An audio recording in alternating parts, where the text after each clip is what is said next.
Well, hey there. It's Wednesday, and I am here with you to talk all about weddings. Hi, I'm Amy. Welcome to Unmistakably You, and welcome to our regular Wednesday, 8 p.m. live, where we talk all about hopefully things that are relevant to you in your wedding planning. So, where are you at? Let me know. How are things going? Are you sailing along, getting ready for a 2023 wedding? Are you kind of easing back, getting ready for a 2024 or 25 wedding? I'd love to hear from you. I'm always interested to know how things are going, what's going well, what you're struggling with, and hopefully be here to help and support you along the way. Today, we are here to talk really quickly about something that's kind of top of mind for me because of a couple of experiences that I've had at weddings lately, and that is 3 things not to do in your speeches. Now, you've all presumably seen speeches. You either love them or you hate them. Some people really enjoy and look forward to the speeches at weddings. Some people really kind of dread them and just make sure that they've loaded up at the bar before the speeches start. So, whether you love them or hate them, I think we can all probably agree that speeches can be really meaningful and touching. And I mean, ultimately, they are for the couple, they're not necessarily for the guests. And it can be a really personal opportunity for someone to speak honestly and truthfully and lovingly and kindly and thoughtfully about the couple. It can also, if not executed well, be a pretty embarrassing and downright awful portion of the evening.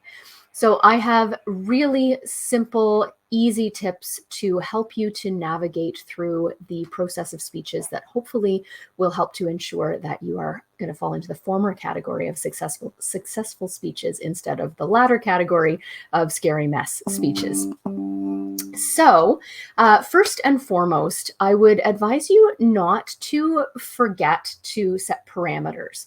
So, before you get to the wedding day, long before, like I'm talking probably at least a month before, you're going to want to invite the people that you wish to speak to actually give speeches so that they have enough time to prepare. Now, when I got married, I will freely admit that I forgot to ask my dad to give a speech. I wasn't thinking about it. My head wasn't in that space. And my mom was totally prepared. She had this awesome, meaningful, my mom writes killer speeches. Like seriously, if you need some help, I'll hook you up with my mom. I'm sure she'll give you a deal on a great speech. But I just didn't think to kind of talk through that portion of the day with anybody. And then it got to that point and I was like, Dad, will you say something? And he said something. And I don't really remember what he said because he was making it up off the cuff. So you want to give people the courtesy of letting them know that you'd like them to speak. Also, be aware that there are basically 2 big fears among most humans, and those are snakes and public speaking. And so be aware that if someone doesn't want to speak or isn't comfortable speaking at your wedding, it's not because they don't love you. It's probably just because they are terrified. And there are lots of other avenues that you can explore for them to be able to express those thoughts. They could speak at your rehearsal dinner. They could write you a letter. Don't force someone to speak if they don't want to speak, but do give people the opportunity, if you'd like them to speak, to prepare themselves to put their remarks together and to be able to polish something that they're comfortable delivering. You want to give your speakers a solid time frame. Generally speaking, we recommend 5 minutes or less. And that's going to ensure that your speeches don't drag on for too long. Generally, we assume that you're going to have your kind of 5 standard speeches, which would be in a traditional wedding, maid of honor, best man, parents, and the 2 of you. Now, of course, there are no wedding police, so you don't have to have any of those people speak. You could have different people speak or no speeches at all, although we would definitely recommend you as the couple giving a thank you to your guests for coming. But regardless of how many people are speaking, I still recommend keeping it short and sweet because those memories and reminiscences can kind of drag on. And because they're meant for you, the couple, and not necessarily your guests, they can be a boring part of the evening if your speaker is recounting every element of your life from the day you were born until the day you graduated university. You also want to make sure that you indicate the tone with your speakers. So give them a little bit of an idea of whether you're okay with some humor, whether you'd like things to be really kind of sweet and thoughtful, whether you would like them to just kind of shoot straight from the hip.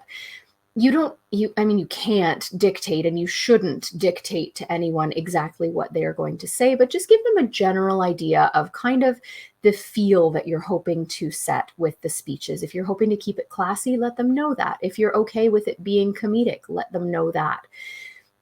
Generally speaking, though, you're going to want to set any boundaries that you feel strongly about. Hey, Khalid. Hey, Rebecca. Nice to see you. So if you definitely want someone to avoid telling specific stories, that's something you might want to bring up. If you want to avoid roasts, if you just feel that it's inappropriate for the tone of the wedding, or you're hoping to move things through quickly, make sure that you communicate that with your speakers. If you have language restrictions, like you would feel strongly that you don't want people to swear, or if you're okay with them just speaking the way that they speak, those are things that you want to set forward when you set those parameters, so that everybody is kind of working with a level playing field. You don't want someone to come in with a really touching tearjerker of a speech and the next person to come in with a stand-up comedy routine. Ideally, things are a little bit cohesive. Now, that's not to say that we want them all to be the same, because that also would be boring. But just generally setting a tone and setting some parameters is the first tip. Second thing I would recommend that you sorry, pardon me, hairball. Second thing I would recommend that you not do is wing it. I have seen some people wing some speeches lately, and it never goes well. There are very few people who are really gifted off the cuff speakers. And so I would suggest that you at least jot down your ideas. You don't have to write it out word for word, but suggest that to your speakers as well, so that they have their ideas in order, and that speech is going to hopefully go a little bit more smoothly. You also want to think about, if you're giving the speech, writing down the people to thank, because otherwise you'll forget someone and you'll feel badly afterwards. If you don't write it out beforehand, you'll forget the people that you wanted to acknowledge. I've seen couples who recognize half of the wedding party and then don't ever recognize the other half. You'll forget what you want to say to your partner, and you add a couple of drinks to that whole mix. If you don't write down what you want to say, it's going to just spiral downhill from there. So make sure that you're not winging it. I would definitely recommend writing out what you want to say, at least in point form, and have it printed out on a piece of paper. If you're reading from your phone screen, there's going to be this eerie blue glow on your face that's going to make your pictures look really weird. So write out what you're going to say, print it on a piece of paper. And thirdly, this is something that I'm seeing happening less and less, but I think it's so important. Don't forget to hug the person who just gave a speech. Remember that the people who are speaking are probably uncomfortable. Again, snakes in public speaking. They've probably just put themselves out there, put themselves in a place of discomfort because they love you, and they want to tell you why they love you and why they're so happy to welcome your new partner into your lives and all of the things. And it's all lovey-dovey and special. And they've just laid it all out there for you. So get up and hug them. Thank them for putting themselves out there. If they are... Hey, Sabrina, thanks. I'm not seeing every couple doing this as recently, and I just wanted to kind of bring that up because it is something that I think is really important. Get up or have the person who just spoke come back to the back of the head table or the sweetheart table or wherever you're sitting. They have just given you all the love very publicly, which is a lot. That's a heavy thing that they just did. So give them some love back. So simple, easy things, set some parameters, make sure that you don't wing it, and don't forget to hug the people who have just given you their love. And those three things, I think, will help to keep your speeches as an enjoyable part of your evening instead of one of those cringeworthy parts that we've probably all sat through. Hopefully your planning is going well. As always, I'm so happy to hear from you. Nice to see those of you who are joining me tonight. If you have any questions or thoughts or comments, or if you have a topic that you'd like us to cover, we are more than happy to hear from you. I would much rather sit here and yap about something that is useful to you instead of just pontificating about nothing out into the ether.